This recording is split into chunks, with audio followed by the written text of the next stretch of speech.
actually, I want to follow up a little bit on that, and I'm just wondering, some of the larger firms probably do have in-house counsel, but do any of you utilize either your insurance broker or the insurance carrier to review your contracts? Yes, yes, and yes. Yes. Yes. Okay, the next question is, does your firm perform construction administration services? And if so, what role do you serve in that area? We do. What I typically will do is we'll assist them in getting their shop drawings, any field reports, any just specific reports that they need to do for the construction administration. Again, just helping them and assisting, keeping on time with the reviewing of, again, shop drawings.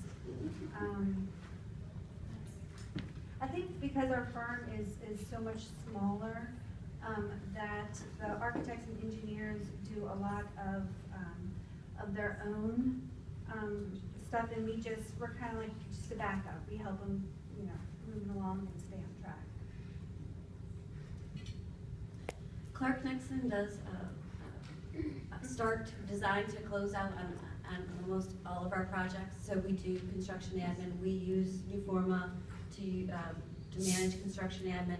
The project administrator does all of the construction admin, is logged in upon receipt and then forwarded to the reviewers and then logged out accordingly in regards to RFIs and shop drawings.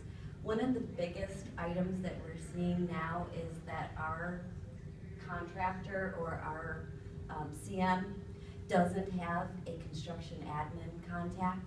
And so instead of corresponding with one person about the fact that this is a resubmittal and it's not labeled resubmittal, we're corresponding with 8 people about the fact that this isn't supposed to be labeled a resubmittal and it's not a resubmittal because they have 8 different people doing the task. And it's cumbersome and time consuming. If your firm does not participate in making someone a construction admin, a construction administrator, then they're wasting their money because you need somebody in that role to control that documentation.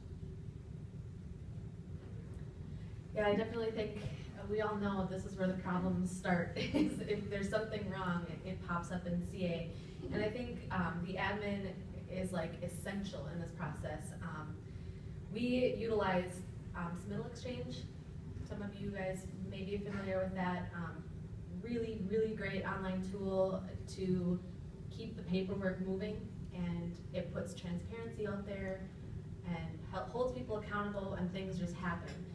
I'm working on a project right now. I'm like thinking about it right now too, where we have a commissioning agent, we have outside mechanical, we have outside electrical, we have outside structural, and I am processing the paperwork on that, and it is a nightmare because the commissioning agent has to review some M&E stuff, but not all of it, and then you got to keep track of who needs to see what. And Submittal Exchange was a really great tool to implement, but you probably want to get that in front of a client at the proposal phase instead of when construction hits and they're tapped with a hefty bill for that. But I definitely think admins, they're a low-cost person to help keep everything organized and run the for risk management. It's definitely the person that can keep track of paperwork and emails and all that. We perform construction admin services, and that we have to do site visits on the construction, and then also some of the clients require a punch out. Again, we don't have anybody in our office doing that, but the architects and engineers do that. They actually do a pretty good job on this end of the spectrum. Again, what an admin, in my vision, would be a lot of the people don't turn in their expense reports timely, just like the timesheets. It's another issue that we'll never get over, ever. The admin can make sure that those costs correlate with the contract. The other thing is the documentation of photos. When we go back and forth on our IT committee about You know, how big the photo file should be, what the photo should be, and as the insurance people will tell us, that you want to make sure that what you keep is what you really need. Because something could come back to haunt you, or you took a picture of something where you weren't supposed to be taking a picture of, and now you've got liability because you were on the site, but you weren't on the site for that part of the project that had liability. So again, if you're in that role, you really need to know what your people are doing, what I said before, what you're contracted to do, and don't be keeping stuff, don't keep everything, because that could be a problem too. You want to just keep what's relevant to the scope of service that you're providing.